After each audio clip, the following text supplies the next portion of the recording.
Touch Your Rain Nail Spa. I want to thank everybody for coming out, supporting Mayor Frank Jackson, just for coming out and supporting. Here go Mayor Frank Jackson. Contrary to what people are saying, not everyone, but some people, is that I happen to believe that Cleveland has a good and a bright future. That's what I believe. And not only is it a belief, and it's not a belief based on an illusion or something, is a belief based on facts. Is my belief, but it's also what I know. We have a good and a bright future. But we're not over that hump yet. I said we have. We're not there yet. We're not there yet. You know, I use the analogy of pushing a ball up a hill, and the closer you get to the summit, the heavier this thing gets. But you got to keep on pushing it. You got to keep working, because if you stop that momentum, then all of a sudden the thing starts rolling back downhill, and it goes down much faster than you can get it up. Right. And it will roll over you.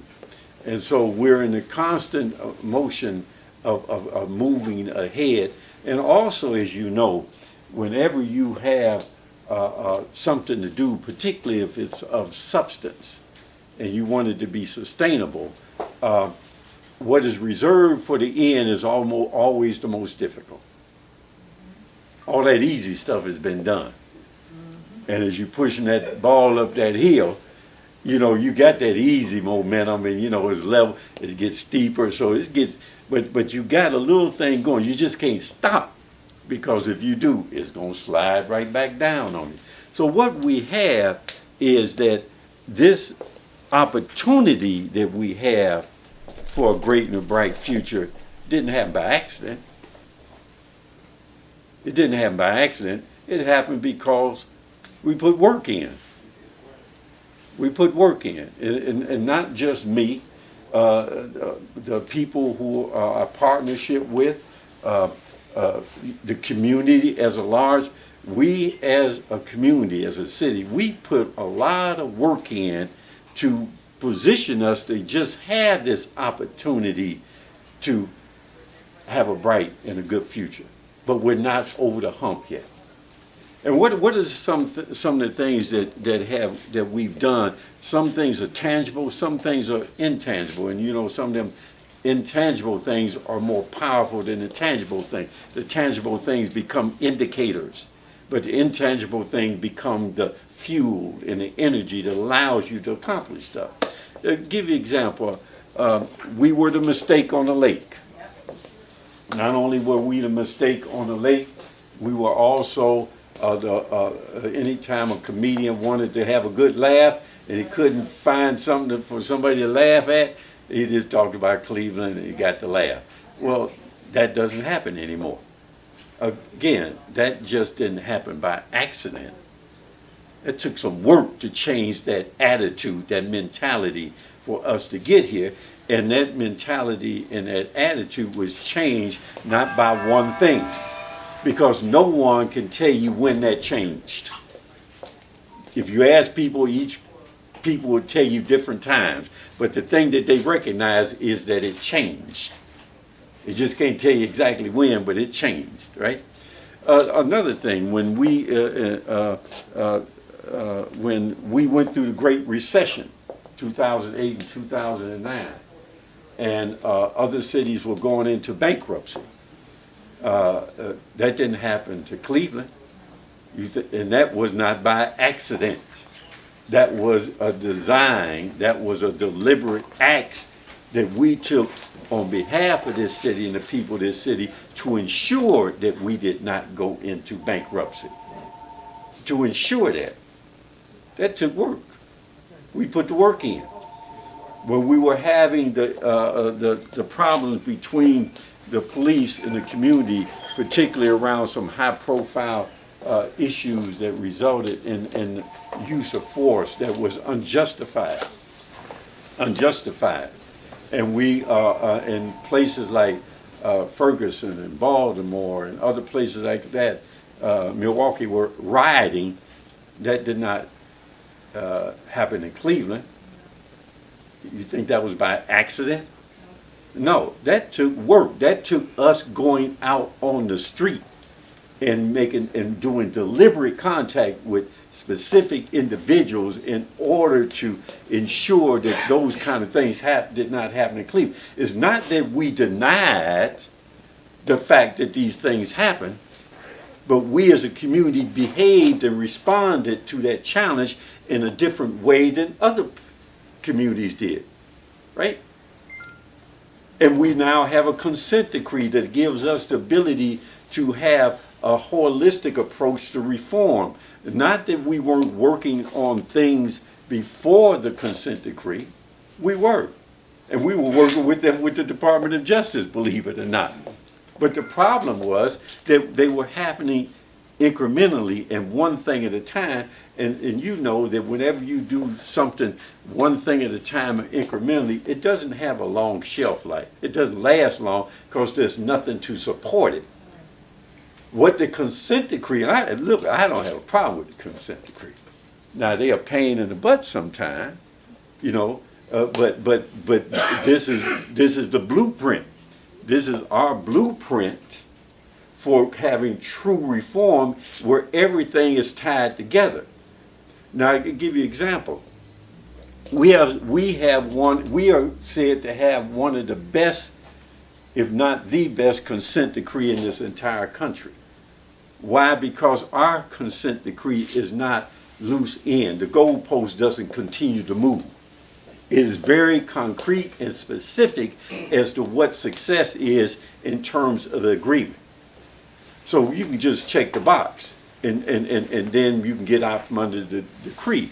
But the other side of the consent decree is more about the actual change in attitude and behavior, just like there was a change in attitude and behavior about the city of Cleveland.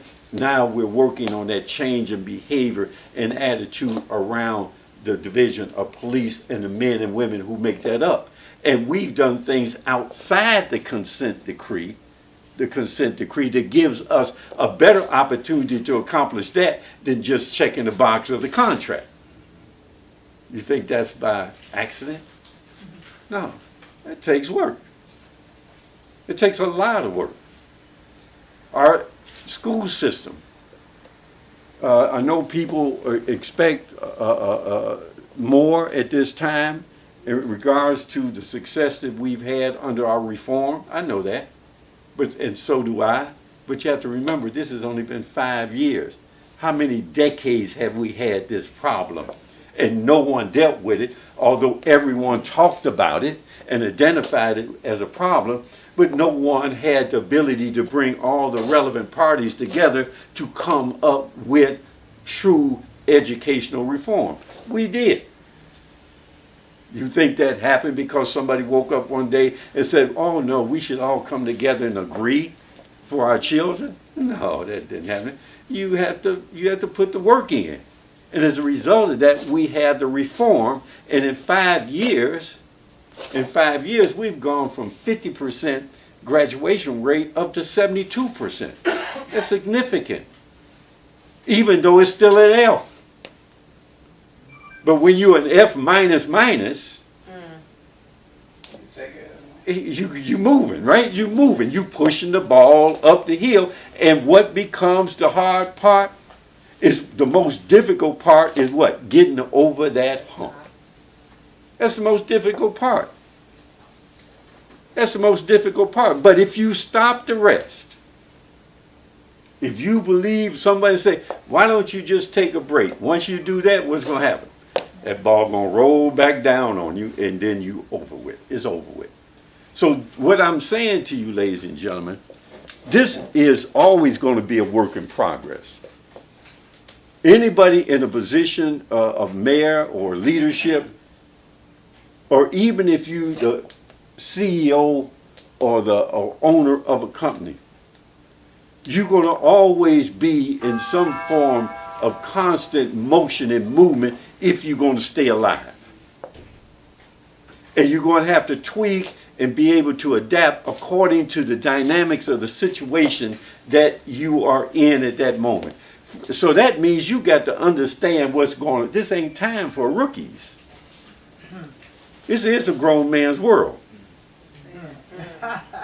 And if you can't handle a little thing, what makes you think all of a sudden now you're going to be able to come up and handle a big thing? If you believe that, then look at President Trump. No experience, nothing but gain, ain't done nothing but do something for themselves. Now they got the whole country. And you see the impact of the lack of experience and the lack of know-how and the lack of true dedication and commitment to the well-being of. You see it. You see it. So all I'm saying to you is, yes, I'm here to ask for your support. You know, Miss Lewis, Councilwoman Lewis, used to say all the time that there's a difference between getting here and being here. Yeah, that's true. And I think, Josh, I think I'll talk to you about that. And the getting here is the campaign, right? The being here is the governing. Yep. And everybody can't do the latter. Everybody can't. We can all talk a good game. The question is, can you bust the grape?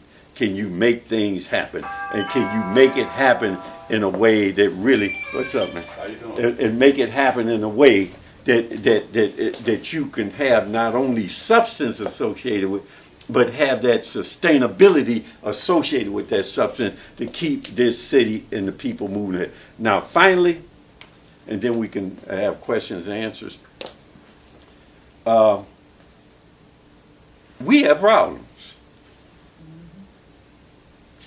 We have problems. The difference is I own those problems. I'm not blaming you for them. There you go. Mercy. I own them problems. Just like I was able to talk to you about these things, those challenges that we came in contact with, the challenges that we met, and the hard work we had to put in and to overcome those challenges. Just like I was able to do that, I ain't finished. I do the same thing with the existing problems, but again, it is the most difficult side of the success of this city. Why? Because it will move us, once we resolve that last phase, it will move us from being a successful city to a great city. All right. That's what it will do. And that is difficult. Why? Because institutionalization of inequity and disparity is a reality. Yes, it is. And anybody who thinks it's not, just you'll wake up. You're living in an illusion. Come on. And so if I am trying and we are trying to eliminate the disparities and inequities of life, whether it comes down to health, whether it comes down to education, whether it comes down to wealth creation and ownership of things in America, then of course that's going to be challenging, because now you're talking about the real deal. That's right. That's right. Of course it's going to be challenging. And of course that's going to be the most difficult side. And the subset of that is the manifestation of crime as a result of that institutionalized inequity and disparity. That's what you see out on the street every day. But am I blaming anybody for that? No. Why? Because I am the mayor, and I own that. I own that because my job is to deal with that. And I cannot deal with that if I'm in illusion as if it don't exist, or in the illusion to blame you as the source of my problem. The point of having experience is always about the underlying reason and purpose for you doing what you're doing.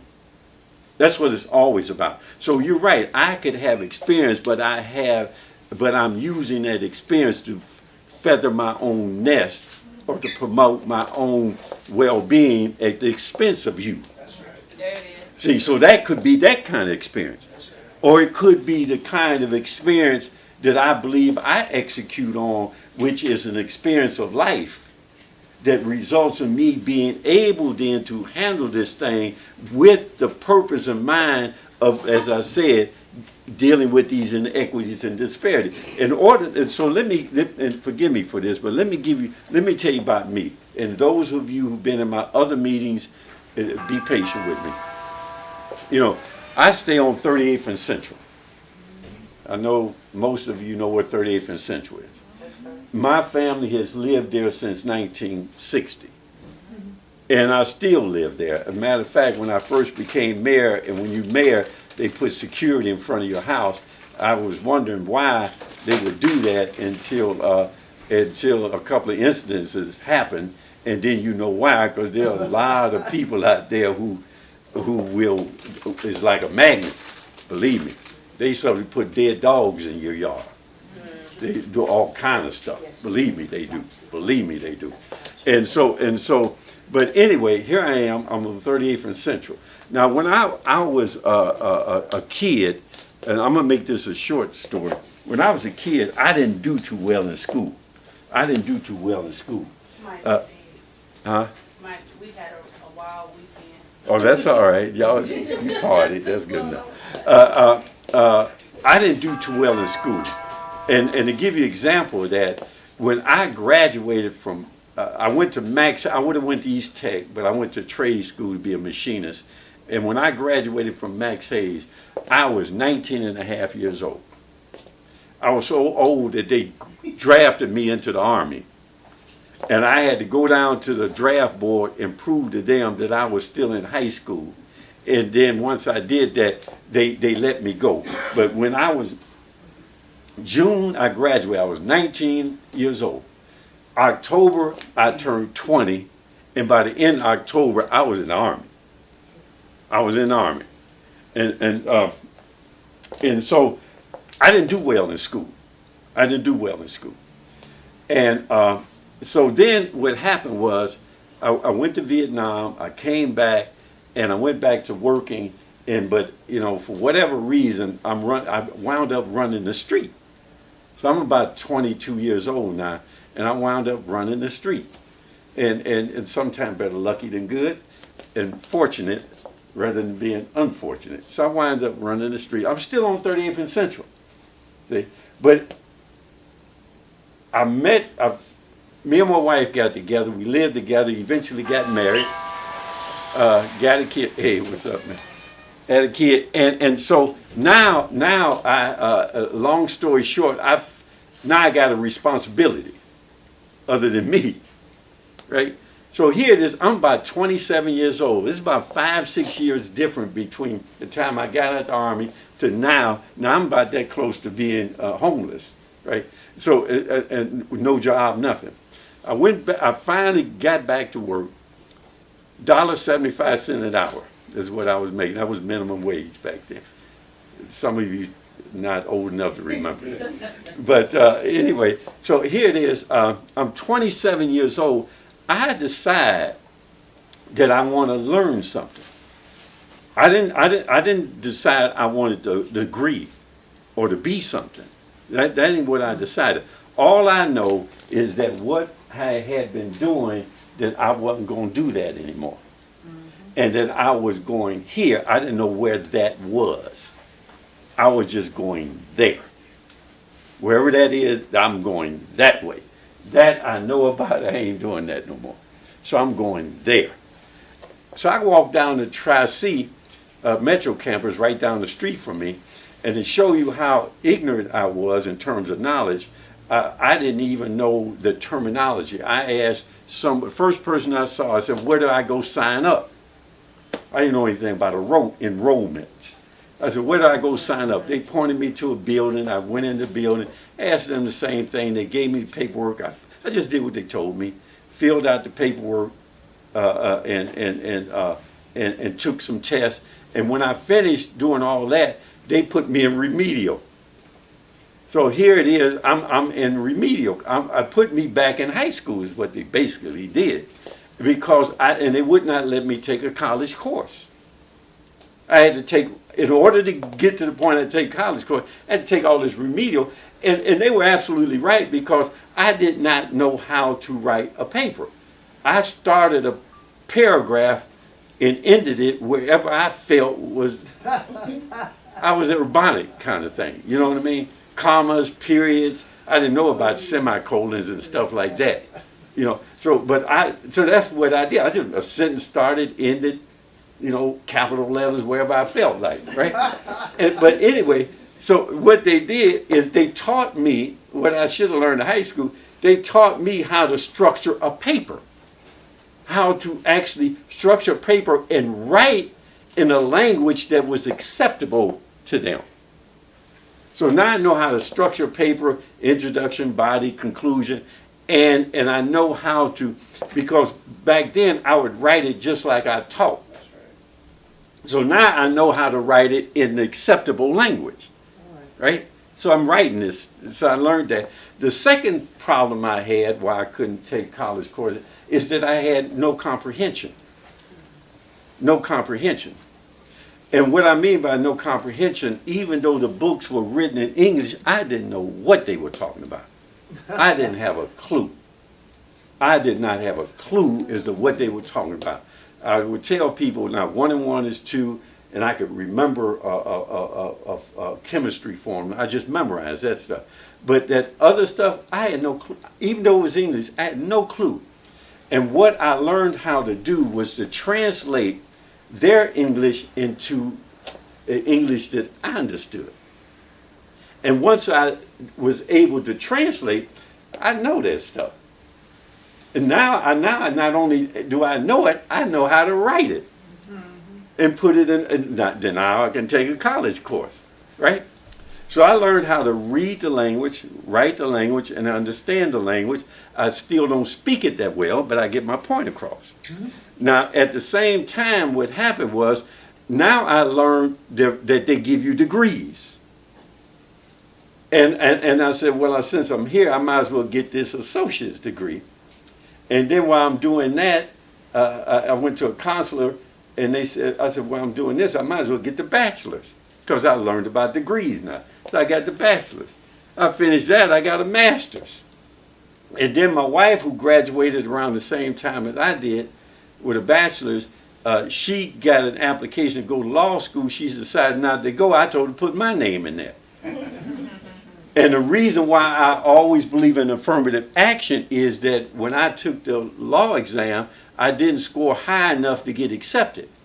But I didn't score low enough to be completely ignored, right? But I could not get in a normal process. I believe in affirmative action because at that time, they did not have enough females or African Americans in law school. So they called me one day and they said, if you go to this 10-week class, and we'll give you 1 credit hour. If you complete it, we'll admit you to law school. Will you? I said, yeah, I can do that. So I wound up with a law degree. Took me 3 times to pass the bar, but I wound up with the law degree. So then I became a lawyer. Now I will tell you, none of this did I intend to do. None of it. I had no intentions whatsoever. I just knew what I wasn't going to do anymore. And so I'm moving, right? I'm moving. And so I have these degrees. I have all these doggone degrees. Now, what's the point of telling you this? The point of telling you this is that I have always struggled. I am no different than you. I have always struggled. I have always met the challenges that we face on a daily basis, not only in terms of just living everyday life, but the struggles and the challenges associated with moving through life and being able to impact not only your own life, but the life of those who you care about. So that's what I bring to this job. I don't bring to this job wanting to be mayor. That's completely irrelevant to me. I could care less about the position of mayor, other than the fact that it gives me a tool that I can use to do what? To pay my debt. To meet my obligations because I owe. There are people who did things and sacrificed things so that somebody like me, not me in particular, they didn't pick me and say we want Frank Jackson to be mayor, not me in particular, but they did things and they sacrificed things so that somebody like me can be mayor. And I owe for that. And I intend to pay my debt. I hired a few people. One of them had a murder conviction, another aggravated robbery, and another one had a drug trafficking. But they were, that was the past. But since then, there's been a change. If you are a convicted felon, you cannot be around kids. Just like if you are a convicted felon, you can't work in a nursing home. It's just the state have set these rules, and we're obligated to follow those rules. The federal government has set a rules around Homeland Security. Convicted felons cannot work in secured areas of airports. They just can't do it. But for us, is what I'm speaking on. For us, I wouldn't care. I'd wipe them all out.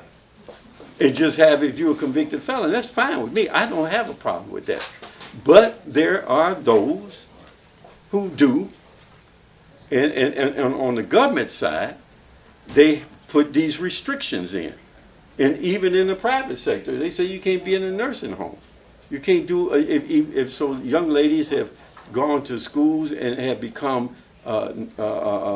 nurses' aides, or they do home health care, home care, or they did what they needed to do. They got their license. They did a record check, found out they took their whole license away from them, and that had nothing to do with us.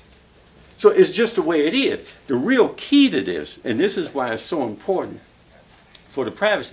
The real key is the private sector. Government can only do so much. Government can never grow an economy or employ the people who want to work. Never. Never. Not all of them. The private sector is the key. That's the key. And that's why CDLs work in the private sector. The building trades, if you're a convicted felon, you don't have no problem. If you want to be an entrepreneur, you want to own a business, there's no issue with that. All you got to do is do business. See? And so there's a distinct difference here. Yes, ma'am, and then back here. Okay, yes, ma'am. I've been a small business owner since 2004, and I understand what you're saying about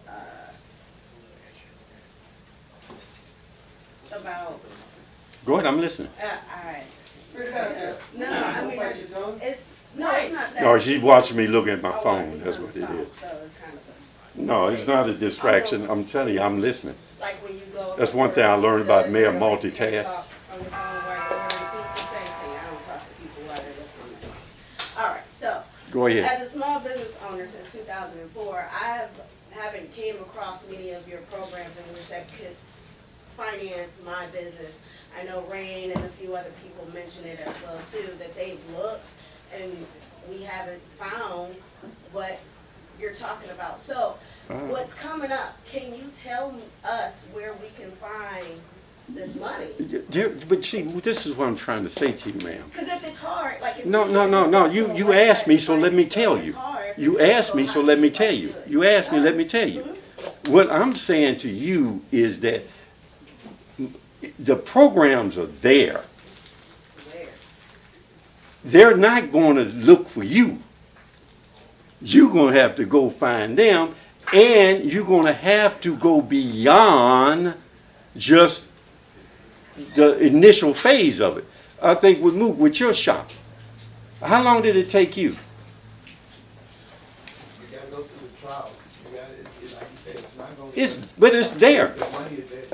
There's plenty of But no. And I understand, and I know that it is. But what I'm saying is, it's just like with you having a hard time through school. I had a hard time through school. I was able to find what I needed, just like you were able to find what you need. But what about the people who aren't able to find what they need because they don't even know where to start? Well, most of the communities have, like in my area, there's A nonprofit. It's a superior. St. Clair Superior Development Corporation. That's Right. to start for that area. Right. Most communities got those same type of Organization. organizations. So those places will start you. They'll get you in contact with SBA, the small business people, and then from that point, the city people, and then it just starts. Once they show you the way, then it starts snowballing. Well, and can I add to that? And what happens is, when you get to a certain point, and they know that everything is serious, you have a good business plan and stuff, they actually assign somebody to you. Yeah. They'll assign somebody to you to work it. They think that you just come here just to be wasting a lot of time. Once you come serious. Oh, yeah. When you come with paperwork, when you come with your plans, and you letting these people know, they're more than happy to give you whatever else. Actually roll the road. I even created a position just for that purpose. Just for that purpose, I actually created the position. And this man handholds once you get to a certain point. Once you get to a certain point. But if you want entree, you just go down to economic development. I know what they're going to tell you. Give me a business plan. What do you want to do? What's your business plan? Show me, just like anybody who's going to give you money, they're going to say, give me that, give me that. Now, does it work all the time? Do people fall through the cracks? Of course they do. It's a bureaucracy. It's just the way it happens. But that's part of the tenacity of it's part of it. Mike, and then this gentleman. Folks, I want to say two things. I'm running for judge, but I will seek that in. You got to elect these Democratic judges. Oh, yeah. Stand up, remember the sacrifices made, get your friends out to vote. We're gonna come back to you, but Well, I got to run, but I did. no, I got questions for you. Okay, let me transfer this to Well, let me answer his question, then we can get back. And it's really a comment. The mayor has stood up here, and he's taking your question. He's talked about what his plans are. And it's not endorsement, because we can't do that. I've been told judges can't do that, so judicial candidates cannot do that. But he's taking your questions. What we do oftentimes is treat the person worse who comes to answer our questions than the persons who don't show up. So the persons who Or the don't ones who show give up- you bull. Yeah, so the persons who don't show up, That's right. whatever impression you have of them, you keep that impression because they've avoided coming to you. And you hold up, you give them an easier shot than the people who come out and subject themselves to your legitimate questions. And then you develop what you think about that person based on them standing in front of you, while the person who you need to ask the questions to or doesn't even give you respect to come out and talk to you about issues gets a free pass. We do that so often in our community, and it really makes me sick. Not you all. I'm just talking about, I've seen this happen, where candidates come out, sit down, spend hours talking, answering questions, and then that person gets critiqued harder than the person who said, go screw yourself, I ain't coming to your meeting. So I want you all to take what the mayor said, talk about the things that he has actually said that he's going to do, and calculate that into your decision making when it's time to go to the polls. Because he, one, has shared some things with you, talked about what he has done, but more importantly, he talked about what remains to be done, as opposed to somebody giving you the easy answer like, well, I'm going to build this chair, with no ability to build the damn chair. And then make your decision. I just want to say that. I appreciate that. That's not endorsement. All right. I take pictures. I endorse the mayor. All right. Mayor. Sir. Yes, sir. How do you feel, I know I got here late, my name is Marcus McIntosh, Mac Man is Fitness. How do you feel about child obesity, in the city? How does this fitness play a part, anywhere in there with, not just the children, even, us as. Right. Well, that's part of what we call our Healthy Cleveland initiative, that when we partnership with the hospitals, the healthcare institutions, and part of that Healthy Cleveland initiative is about exercise, diet, those things. The problem is that we have an economy based on people being unhealthy. And it's easy, if you wanted to be healthy and do healthier things, it's hard. It's hard to find where to go to eat. You know, and so it's not as easy on that, because we have this economy that's built around that unhealthy situation and unhealthy behavior. You know, whether it's fast food or whatever it may be. So we have what we call the Healthy Cleveland Initiative. It needs to have a little bit more spark to it. It does work, but it does not work in a way that is caught on like second nature. Because you know, when things catch on like second nature, you no longer have to work at it as hard, because it's just the way people have accepted that as the way you do things. And we haven't got to that point yet. But yes, we call it the Healthy Cleveland Initiative. And one other thing, you spoke about people having felonies and working for like the government, you know, stuff like that. I kind of agree with you, but I kind of disagree with you, because, you know, I caught a felony when I was at a young age, and I worked at NASA. I was there, you know, 4 years. So when people say like you can't work in those sectors, I don't think that's true, because my boss, he worked for the CIA. He looked at my resume, looked at what I did in school, and he said, let him work. Now, I but think it's a yes and a no, depending on it depends. on the person who's doing the interview. If you have somebody who has the discretion, that's the difference. If you have somebody where there is no discretion, that the law says and the rules and regulations say this is it, this is what you can and cannot do, even if he wanted to do it, he can't. But he did. Well, that's because he made the only thing I can say to you is that he had a level of discretion that allowed him to do that, because he would not have done it without that discretion. And it may have been that your offense was as a juvenile. No, it wasn't. All right. So if it wasn't a juvenile and he saw you in this situation, NASA may have a different set of rules than FAA. I mean, it's still government. You know, it's still It may be. I still had to have a security clearance. I still had to That's fly right.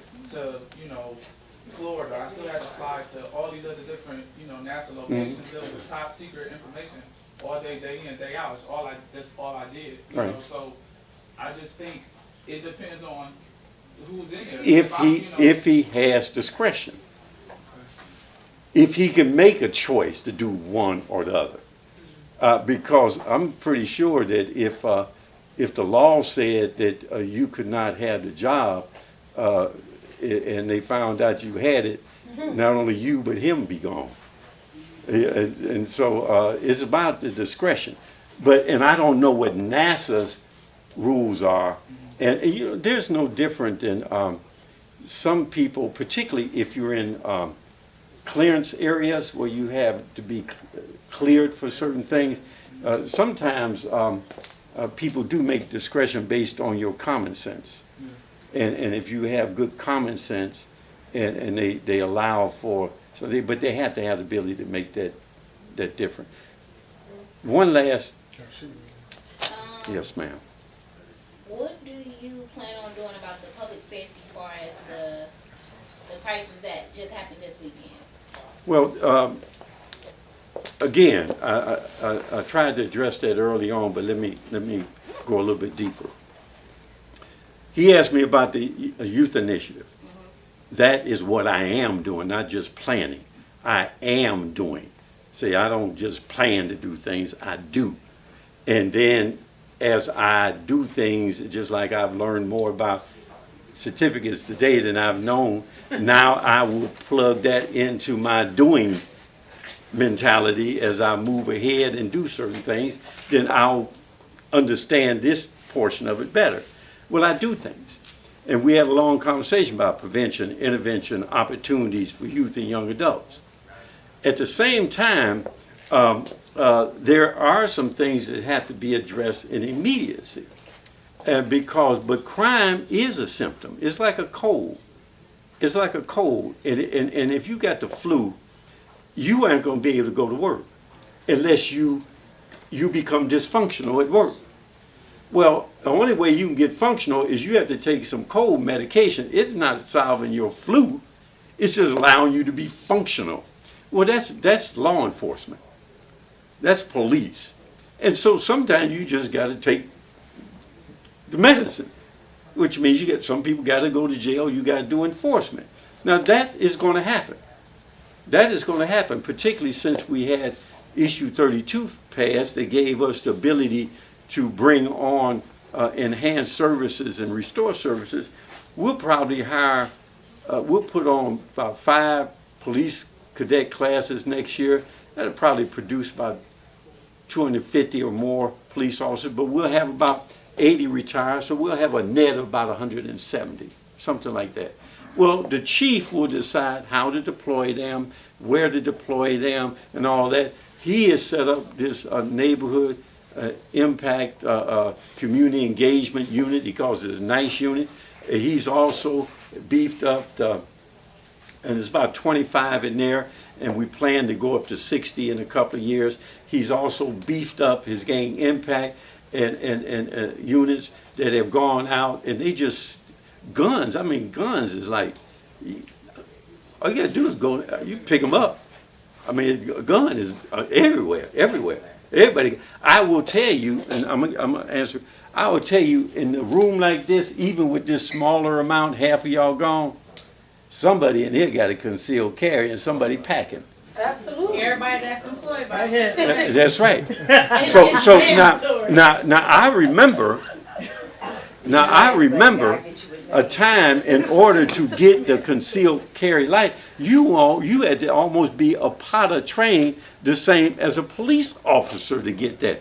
Now all you got to do is take this little thing, go. You can close your eyes and shoot, and then then you go to the county and they give you a permit. They give you a permit, huh? Sometimes not even that. Now listen, but now I'm trying to answer, right? So, well, look, I'm telling you, you know how many most of our homicides and shootings are beefs between people, unless you have domestic kind of issues. Most of it's beef between people over street stuff. That's what it is. But there's a surprising number of homicides that have been done based on people who just are carrying a gun and at that moment have access to it. A surprising number. All right, so this violence. So we're beefing up police, we're doing all those other things to deal with the symptom that is crime. But at the same time, the long range side of it is the education, the initiatives around young people that we talked about, job opportunity, career opportunity. Now I'm plugging in certificate opportunity. So I'm plugging that in. Those kinds of things. Because the more we keep them busy, the greater opportunity we have to keep them out of this bad situation. But I will tell you that there are some communities, Cleveland and outside of Cleveland, that you can do all that you can in trying to do the best you can with that child. As a second they step outside that threshold, the world take them. And that world is contrary and contradictory to everything that you attempted to do in your home, right? In your environment. That's why you need relevant to me. It's about what can you do with that position.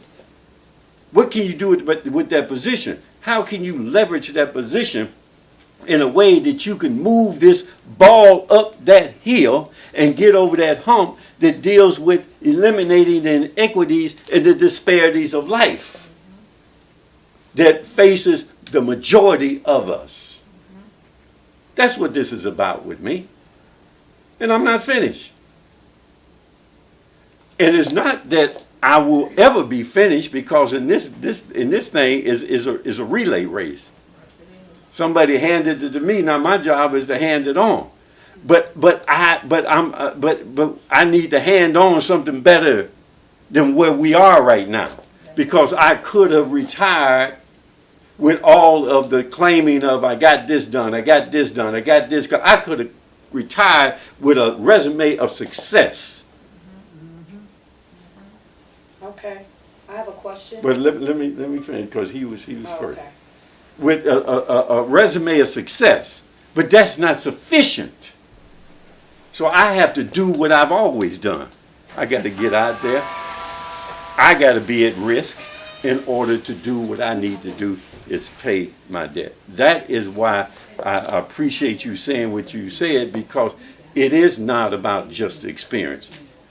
It's not about that. It is really the intent and the purpose for which you do what you do. There's always this conversation of downtown versus neighborhood, which is it's a political fantasy.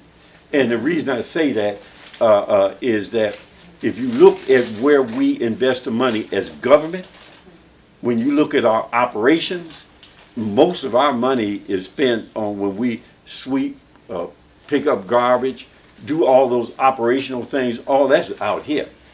When you look at capital investments, like the roads and the bridges and the streets, the parks, the playgrounds, and public buildings, then that's over 90% of that is out here, and which means we've spent in capital over $500 million since I've been mayor, and over 90% of that is out here. The issue becomes with private sector money. The private sector will not invest in areas where they believe that is too much risk, or the return on the investment is not sufficient for them to take that risk, right? And so that is where you see the neglect. The neglect is not from government. The neglect is from the private sector and what they do. So there are tools that work, like in the downtown neighborhood has gone from 5,000 people to 15,000 now. By the next 5 years, probably be 20,000. You go into, like Larchmere here, we did this road, the streetscape. And as a result of that, there was some additional investments up here on Larchmere. Well, Larchmere is one of them neighborhoods where people, the private sector will take some risk. You go over to Shaker Square, it's the same way. You go to Little Italy. You go to Detroit Showway, Ohio City, Tremont. These are areas that if you invest public money, you'll get private equity associated with that. And some areas more than others. But there are other areas, I don't care how many millions of dollars or public dollars you put in it, you get nothing of private investment. Nothing, absolutely nothing. And so what this new initiative is $65 million, 25 from the city, 40 from the banks. And what it's designed to do is underwrite risk for the private investment so that it gives them an encouragement and incentive to invest where the traditional development models just wouldn't allow them to do it. And not only would it do that, it could be in housing, it could be in small business, startup, and expansion. It could be in all of these areas.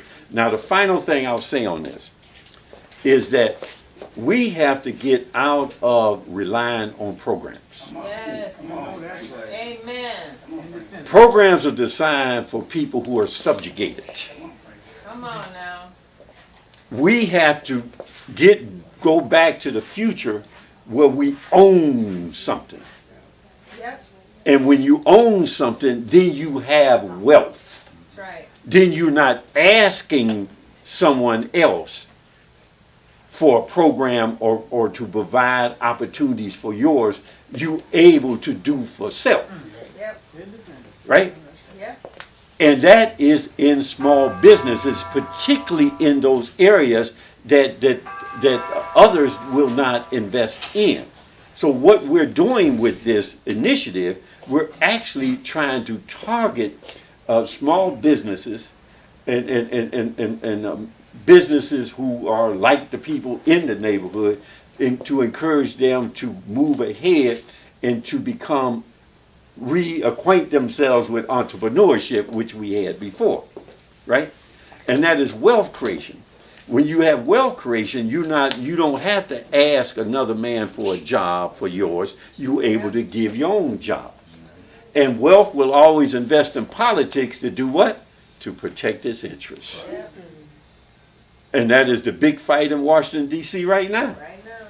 It was the whole fight over Obamacare is the same, is exactly that. Who benefits from policies and regulations and legislation and who does not.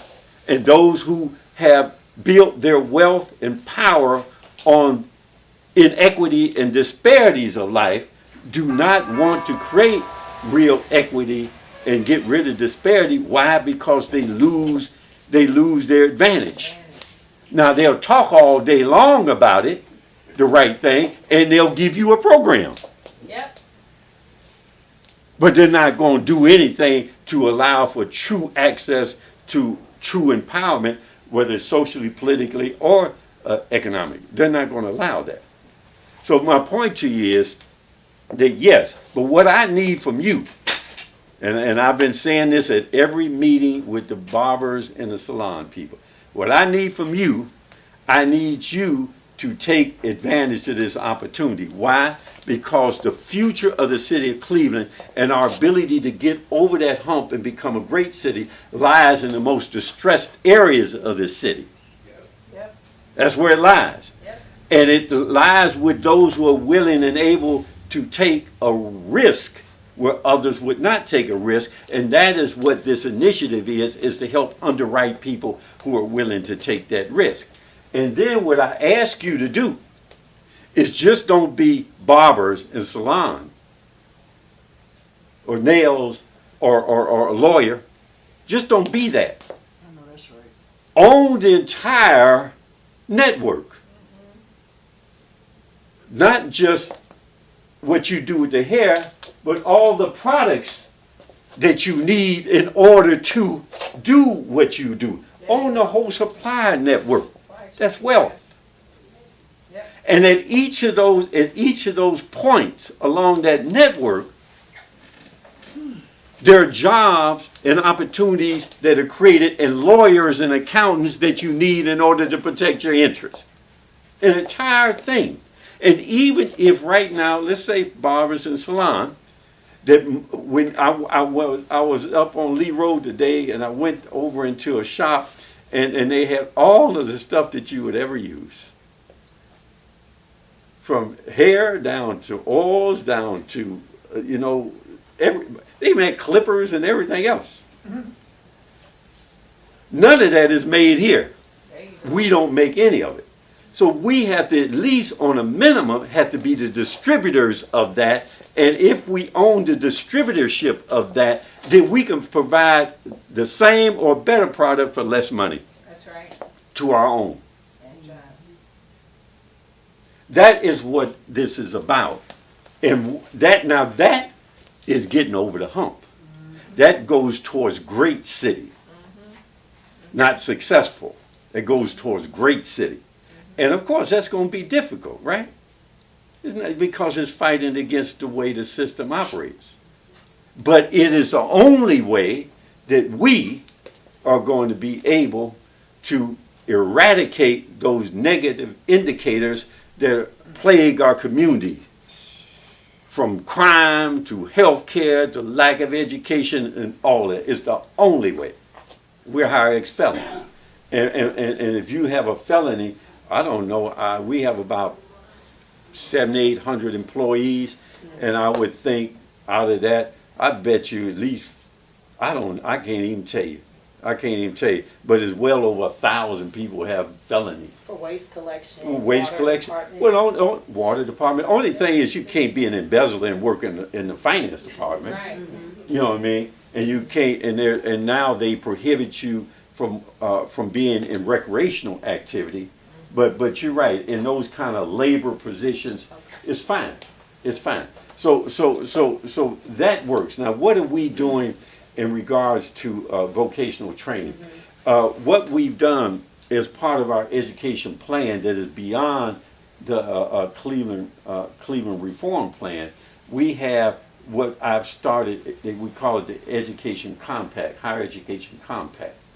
And this Higher Education Compact is about how do we move kids from the 12th grade into higher learning or into some field where you need a certificate or associate's degree or something like that. Now remember, I went to Max Hayes, and my first trade was machinist. I was a machinist, and I worked as a machinist for a little while. And so I completely understand that there are people who want to move into things where they don't want to go to college. The problem is those kind of jobs are not in abundance anymore. LTV had tens of thousands of people in the steel mill. In manufacturing, heavy manufacturing, tens of thousands of people. All that's gone. Yeah. So you could actually leave school and go to work. Now it's more difficult. You're going to have something other than the fact that you got a high school diploma now. And so we work on that too as part of our advanced education beyond the 12th grade. So all that is part of what we do. And then there was a third part to the question. You had the first part, what was that? The African American firefighter They're being one only. well, female. Female. Well, you know, the Division of Fire has a pecking order, and it is more difficult for any female, black, white, Hispanic, or Asian, to be a firefighter because of the type of the job and the demand of the job, and just the physical nature of it. Many times exclude a lot of people up front. We have a recruitment program going on that really focuses on female, not only in fire, but also in police. So we have very specific recruiting of female candidates for public safety in general. And now what has happened is, I do believe you still have more than one.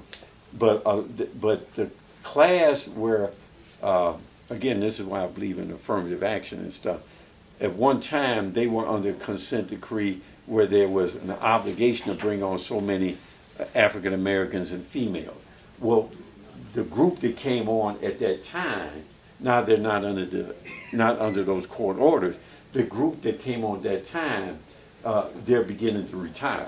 Mm-hmm. So you have a lot of women who are leaving, and there's not been an active recruitment or active willingness to participate in wanting to be a firewoman. Okay. So the numbers are shrinking, but we're actively engaged in recruiting women for the Division of Fire, and believe me, the fire physical exam is very strenuous. Very strenuous. You had to imagine you put about 60, 70 pounds on your back running up and down steps. You got a big old mask on, and they put you in a dark house you can't even see. The smoke is everywhere. You know, so it is a very demanding kind of job because whenever you become a firefighter, you know, it becomes a very demanding job on the job when they're actually working. When they're actually working, putting out fires, it is a very physically demanding job. And so up front, there's a lot of elimination of people, not just women now, men too. They just can't cut it. But there is a real effort now to have more women, because we recognize that group that had been brought in because of those court orders, they're retiring, they're aging out. I have let me see if I can think. I have Sharon Dumas, finance director, Natoya, the chief of whatever cluster she's the chief of. I have Monica, the chief of education, Valerie, government affairs. We have McNamara, Department of Aging, Kim Johnson, now acting director of public works. Lane Henry, the director of law. You know, I can just go on. And the reason why they're there is not because they're female. They're just good at what they do. and they better at what they do than I am, because if you need to be smarter than me about whatever it is I give you, because if you're not, then I can do it myself, right?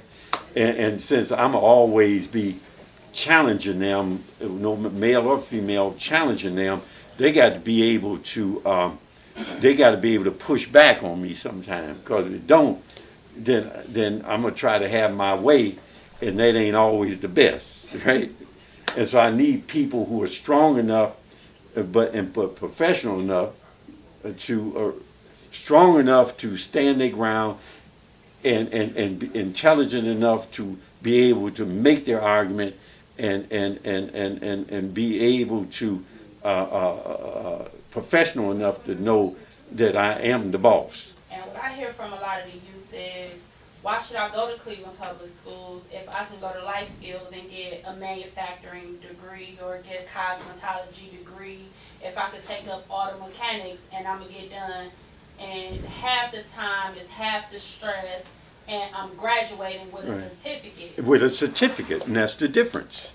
And that's what they don't understand. So is any Cleveland schools offering any certificates when they graduate? Oh, we don't do certificate. We Because do. Cleveland don't have cosmetology anymore, right? Well, I don't think. No, we don't. But the point is that there's a big difference between a certificate and a diploma. That is the major difference. And with a diploma, you're eligible for all of what I just mentioned. Well, they graduate with both. Well, no, with a certificate, if you come to the city and minimum qualification, if minimum qualification is a high school diploma, GED, and all you got a certificate, you don't have minimum qualification. Now, but listen to what I'm saying. I'm not discrediting what they do and the choices they make.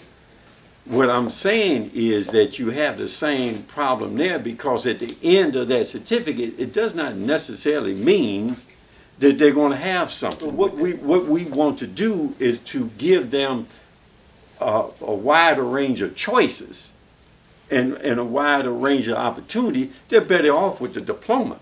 They're better off, even if it's a GED, they're better off with the diploma. Now, they need a GED to go to cosmetology school. That's my point. Before you be accepted, before the board give you any type of license, you have to have a GED or a It's the high school minimum, diploma. is the right, not a certificate.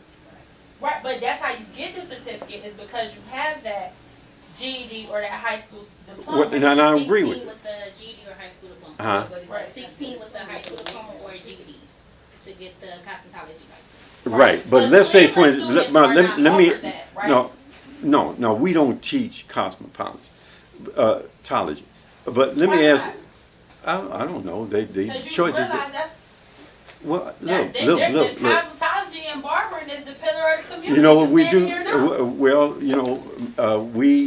Max Hayes, they teach STEM, which is science, engineering, and technology. They teach, they have the healthcare field with John Hay with science and medicine, architecture, engineer. They teach machine shop, mechanics, electronics. They teach building trades. They teach all that. They just don't teach that. Now, but they don't teach it. Now, but let me ask the question: if you went to life schools and got the certificate, would that automatically mean you have the GED or diploma? You have to have it to get the license from State Board of Cosmetology. I know that's the State Board of Cosmetology. I'm talking about that life skill. You get your high school You do get it there? You get that high school Okay, well that's good. So life skill, that's what's happening. Okay, no, that's I misunderstood it. That's good. A lot of them is dropping out of Cleveland schools to sign up at Life Skills because they're graduating with something. Right. And that's what we're hearing. And I'd rather see more kids going to Cleveland public schools, because I'm a business owner in the city of Cleveland. I own property in the city of Cleveland. My money is being tied up in the city of Cleveland on top of Warrensville. So I want to see Cleveland students succeed. And that's all we hear constantly is, oh, well, I went to John Adams, but I dropped out of John Adams and I attend Life Skills. Well, what made you drop out of John Adams? Because I'm going to graduate at the same time at Life Skills, but I'm going to graduate and when I graduate, I'm gonna be able to get a job where. You know what? Let me say. I don't know for sure because you know, I'm not having that conversation with them. But that is a very thoughtful career path. Anybody who's thinking like that would, you know, we wouldn't have issues, right? So how is it that they can have that very thoughtful career path and be in an alternative education? Now I know what you said is that because they see it, but I happen to believe that there may have been some other issues associated with them dropping out. Now they may have learned that if they went this path, it might be a little bit simpler, and not only that they would be guaranteed. But I just can't see someone say, I'm gonna leave public school to go to a life skill, or now I may be wrong because you're talking to them. Is harder than Well, it public may school. be because you have to, they're proprietary, and if you're proprietary, many times you come, not many times, all the time you come under different regulation. So they have to produce numbers, That's right. and in order to be reimbursed for tuition, they have to produce numbers. Right. And so many times you have people being pushed through in some sense, because I've known young people who went to life skill and proprietary stuff, and there is a difference depending on that individual young person as to what they learn there or not. But the primary incentive of the proprietary school is to produce the number to get paid. Right. So they may do some things So there is there a too. way to hold Cleveland school teachers accountable for doing the Oh, same thing? that's the Cleveland plan, yes. But Because you got teachers that, because I'm telling you, as a parent with a child with the IEP in Cleveland schools, I stay on top of them. And if it wasn't for the fact that I stayed on top of them, They let my son would be pushed through the system. Of course it would. Well, that's exactly what happened to me. When I was young, I would have an IEP. They didn't have IEPs then, but that's what I would have had. And most of our kids who have IEPs are not unintelligent or have some learning disability. That's not their issue. Many of it is just behavioral kind of things, anger management or Extra time. and bored to death. Bored to death. Yes, sir. You released the youth prevention Right, thing right. earlier, and you talked about how you want to extend the recreation times Right. and have more Right. things for the youth or whatever. But I worked for YOU several years ago in different groups. What I noticed is that the children that are in these groups often aren't the at-risk at youth. And how do you plan to really target the at-risk at youth? Because if you want to prevent crime, you have to target the at-risk at youth as opposed to just the youth. Well, see, it depends on the program. The program you're talking about with YOU is primarily around our utility department and other kind of things. Well, I was speaking in general. No, 'cause the I know. rec centers are different. I know. I'm trying to explain it in general too. So you're talking about that group. Well, that is a group that will take the initiative, or their parents are taking the initiative to first fill out the application. You know, a kid who's talking about, hey man, I need a job, but they fill out his application. Man, I ain't got time for that. You know, that's a different kid. That's a different kid. So what this initiative does, that what we're looking at, we're not looking at risk children. We're looking at risk, those who are returning from some incarceration kind of thing, and those who are just doing right in spite of it all. They're trying to do the right things, and their parents are working hard, trying to keep them on track. So we invest in them too. And what they try, so what happens is people, if you're going to invest in children, you have to invest in the spectrum of children. And our children have a very broad spectrum in terms of their situation, their condition, lifestyle, and all that. So you're right. Maybe the ones who wind up with these YOU jobs are the ones who take the initiative to fill out an application, or their parent makes them do it. That's right. But they should not be denied because they're surviving or they're doing right in spite of. The ones with the extra hours of recreation. Now we did that this summer at 8 recreation centers, and I don't know how many of you remember the old Midnight Basketball League. It's similar to that. And what it does, it provides activity up until midnight based on your curfew time and your age, so that you're not on the street. You're not on the street. So that the kids who participate in that are more at-risk kids. They're more at-risk kids.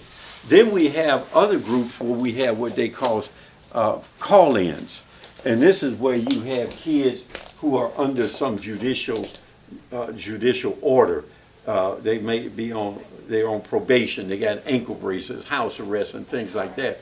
And what we do with those kids is we'll do a call-in, just like here. We have people them come in, and they have to come there because it's a condition of their probation, right? It's a condition of them being not incarcerated. Right? No, hold on. So what we do there is when those kids come in, then we have our street outreach people, Peacemakers Alliance, all those other people who have street credibility because these kids have been to juvenile jail. And so these kids, they'll look at me and they say, I'm the mayor, so they'll be respectful, but I don't have the same credibility if I just got out of, spent 15 years in penitentiary for manslaughter. They got more credibility than I got with them. So we have them come talk to them. And as they break it down to them and they have their conversation, hey, well, look, man, what is it that you really want to do? Oh, man, I want a job, man. I want a job. Hey, you really want a job? Do you really want a job? Then we actually plug up many of those kids into YOU if they follow through. And that outreach, that street Peacemaker Alliance, that outreach person, their job is to help them follow through on stuff because they have very little follow through kind of behavior. And so you have to, and some of them may say, well, you know what, I want to learn a skill. So that may be an educational thing, goes to the certificate or things like that. And so we try to put them in there. So we work with all the various spectrum of young adults. Now let me finish this. That is how we are attempting to impact youth, particularly youth who are engaging in negative kind of activity in the community. That's how we attempt to do it. Because the political solution would just be put them in jail. And that has always been the solution. Just lock them up, throw away the key. That's what they do. And as a result of that, all you're doing is educating them in another way. And that other way is education of how you become a better criminal. How do you get caught less frequently? All that kind of stuff. Well, if it's preventable, if they've already committed the offense, then Right. as you could say, it's preventable from more offenses, but it's not preventable from the first offense. Well, and so that's, I understand. that's my point. That's why the initiative is called Prevention, Intervention, and Opportunity for Youth and Young Adult. It deals with the entire spectrum. And you can do prevention by keeping this kid who's doing right no matter what, and their parents working hard, by keeping them from having to go the wrong way. You can deal with the ones on the bubble, which they call the at-risk child, that could go either way. And then you got to deal with those who have just gone over. And you got to see how many of those you can pull back on this side. So it's designed to deal with all of them. But you're right. Ideally, we would prevent. That's why wealth is so important. Because here we are talking about jobs. We talking about, when is somebody going to give my child a job? A man's obligation is to take care of his own. If he's taking care of yours, that's charity. We have to own All right. the ability to give a job, Amen. which means we have to have wealth, which means we have to own the means of delivery of that service or those goods to our people, and not only that outcome of that delivery of service and goods, but the entire chain that leads up to that. I'm not, this is, I'm not, this is no mystery. That's how you think everybody else does it. May I say one thing? Yeah. I think the mystery of it all is the mindset. Do you have the True. mindset of an employee, or do you have the mindset of a Entrepreneur. business owner? Exactly. And do you have the mindset of looking for a program and someone else to provide for you, or are you looking for to do for yourself? See, even if you're looking for a job and a career, ain't nothing wrong with that. Let me give you another example. Do you think that's fair to say if people, the older generation, were able to get a job and work, and now the youth had to say, well, now I just got to do everything on my own? No, I'm not saying that. What I'm saying is the older generation was able to work and get a job, not because they wanted them to work or get a job. They were able to get a job and work because somebody did something to ensure that they could have that. We had people with college degrees, and all they would want them to do is sweep a floor. But that's Yeah. when the certs come into play, though. That's when what? Certification, that's when those come into play. Well, but Talking see, about the certification. no, listen what I'm saying. I apologize, listen what I'm saying. I'm saying that you get to a certain, there was a time for us. You could have any degree you wanted to have, far above just a certification, and you still could not get a job. And the only thing that you could do then was to go to one of your own to provide you the opportunity. Now let me follow up. I remember when they used to do the set-asides and with government contracts.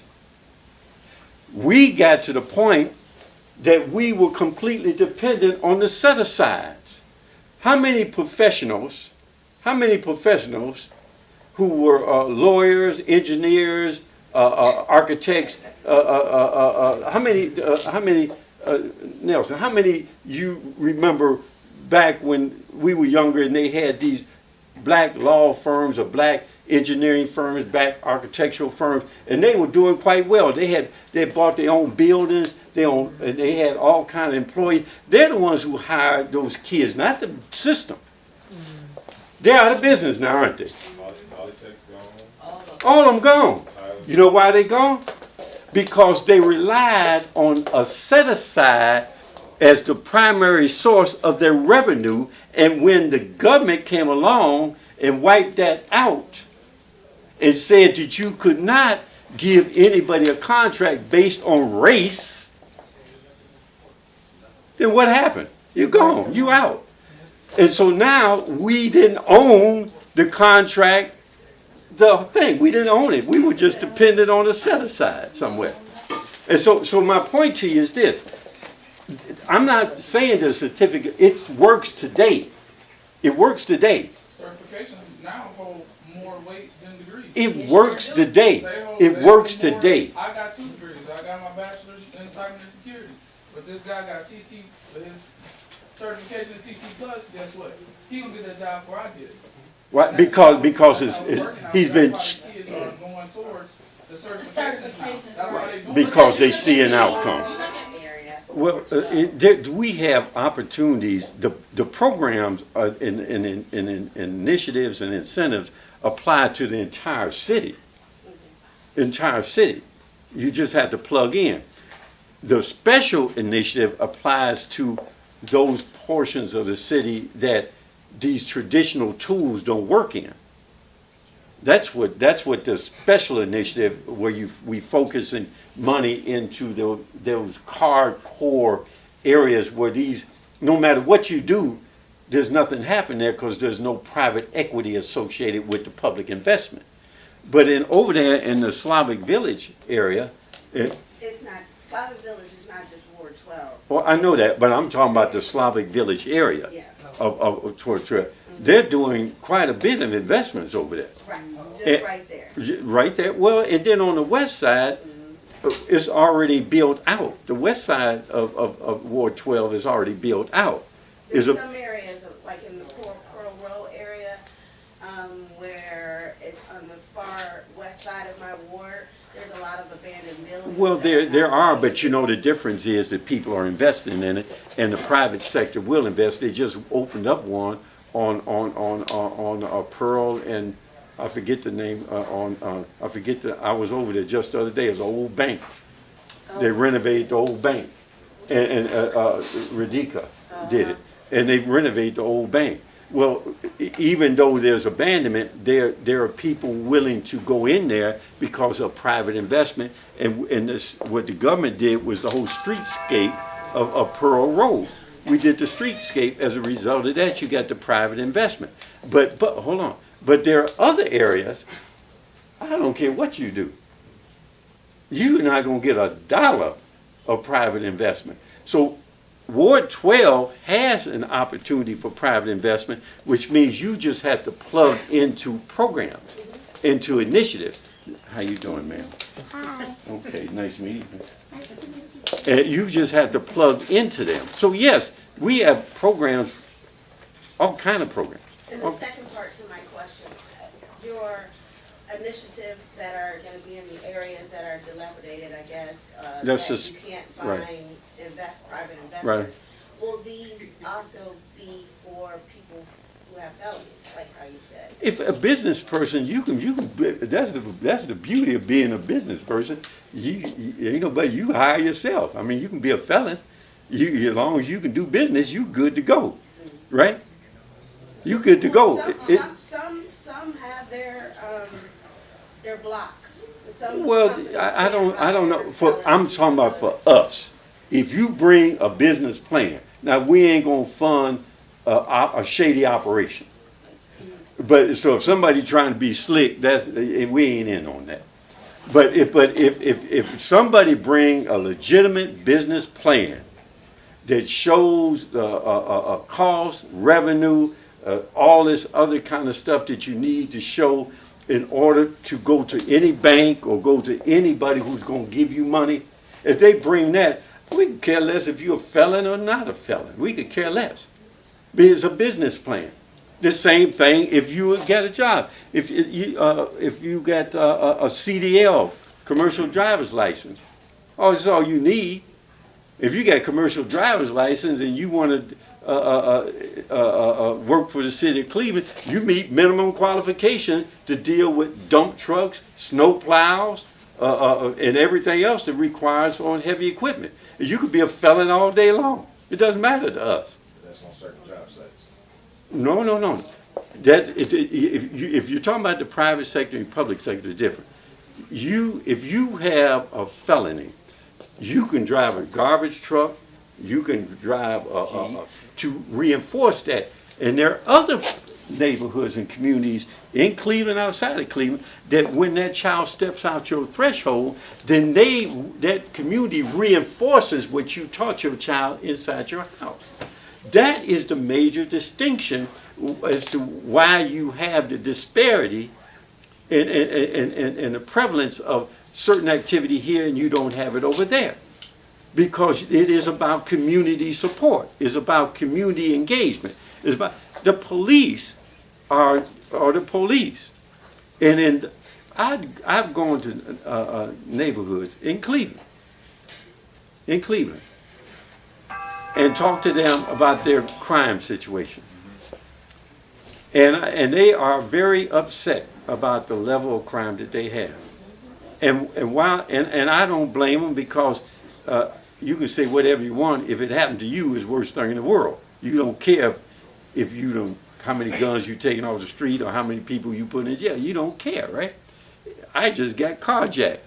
My house just got broke into. I just got robbed, right? So you don't care about the fact that what all these statistics say.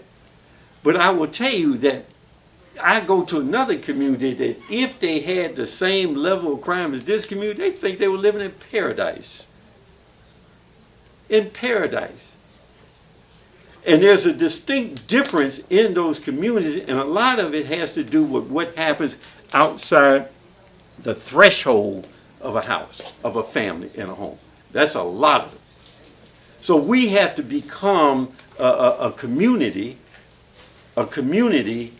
that raises the child, a community that does those. That's why I'm saying to you, wealth is a very important thing, because that becomes part of the community. Then you're able to deal with that aspect of how do you prevent crime and how do you steer children in the right direction. You know, the thing y'all mentioned about the certificate, you know, how do you reward someone who is stuck in there, hung in there, and jumped through all the hoops? How do you now reward them? See, that becomes, who's going to reward them but us? You see? And so that becomes the whole part of this thing. Short term is a police issue. Long term is a community issue. I apologize, but I'm one question. We're going to do one question. Like the gentleman spoke in the back, you said convicted felons is only on business. But at the same time, how does that convicted felon protect his business? Protect it? You can't. If you want a gun, You know what I'm saying? You Somebody can't. put in the rob, you can't protect it. you know, if you a convicted felon, you ain't going to protect the business with a gun. You get a knife. That's not true. You get some pepper spray. That's not true. You can't even have a knife, huh? No, you can have a gun.